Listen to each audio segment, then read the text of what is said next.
विल्होळी येथील सूरजकुमार मोहनलाल सोलंकी याच्यावर झालेल्या प्राणघातक हल्ल्यातील दोघा संशयित दाम्पत्याला स्थानिक गुन्हे शाखेने ताब्यात घेतले. मोबाईलवर झालेल्या बोलाचालीच्या कारणावरून त्यांच्या हातातील लोखंडी कोयत्याने व दगडाने सूरजकुमार सोलंकी याच्या दोन्ही हातावर, मानेवर तसेच डोक्यावर पाठीमागील बाजूस गंभीर वार करून जीवे ठार मारण्यात आला होता. या अनुषंगाने नाशिक तालुका पोलीस स्टेशन येथे गुन्हा दाखल करण्यात आला होता.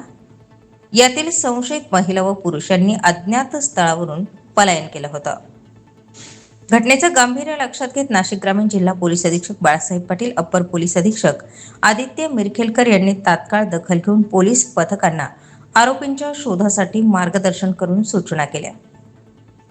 उपविभागीय पोलीस अधिकारी पेठ विभाग वासुदेव देसले, स्थानिक गुन्हे शाखेचे प्रभारी दत्तात्रय शिंदे, नाशिक तालुका पोलीस ठाण्याच्या पोलीस निरीक्षक मृदुला नाईक यांनी घटनास्थळाला भेट देऊन घडलेल्या परिस्थितीची बारकाईने पाहणी केली. यातील इसम सूरज सोलंकी याचे दैनंदिन कामकाज, पूर्ण इतिहास, सध्याच्या वास्तव्याबाबत गोपनीयरित्या माहिती जाणून घेत तपासाची चक्रे फिरवली असता अलीकडेच त्याचा एका महिलेशी वाद झाल्याचं निदर्शनास आलं. या अनुषंगाने तपास केला असता महिला व पती हे दोघे जण घटना घडल्यापासून फरार असल्याची माहिती पोलीस तपासात समोर आली.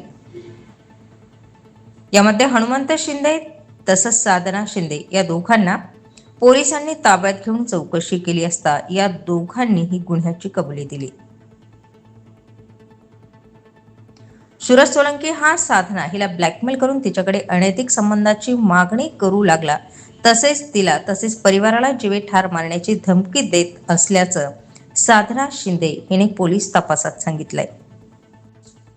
नाशिक जिल्हा पोलीस अधीक्षक बाळासाहेब पाटील, अप्पर पोलीस अधीक्षक आदित्य मिरखेलकर, उपविभागीय पोलीस अधिकारी पेठ विभाग वासुदेव देसले यांच्या मार्गदर्शन सूचनांप्रमाणे स्थानिक गुन्हे शाखेचे प्रभारी पोलीस निरीक्षक दत्तात्रय शिंदे, मृदुला नाईक, स्थानिक गुन्हे शाखेचे नितीन रणदिवे, प्रकाश भालेराव, शैलेश पाटील, नवनाथ सानप, प्रवीण काकड, संदीप नागपुरे, रावसाहेब कांबळे, हेमंत गिलबिले, धनंजय शिलावटे, प्रदीप बहिरम, संतोष दोंदे, किशोर बोडके, नितीन गांगुर्डे, ललिता शिरसाट, अस्मिता मढवई, नाशिक तालुका पोलीस स्टेशनचे निलेश मराठे, शीतल गायकवाड, अनिल मुरडनर, प्रकाश वाजे, मंगेश पानसडे यांच्या पथकाने वरील गुन्हा उघडकीस आणून कामगिरी केली आहे.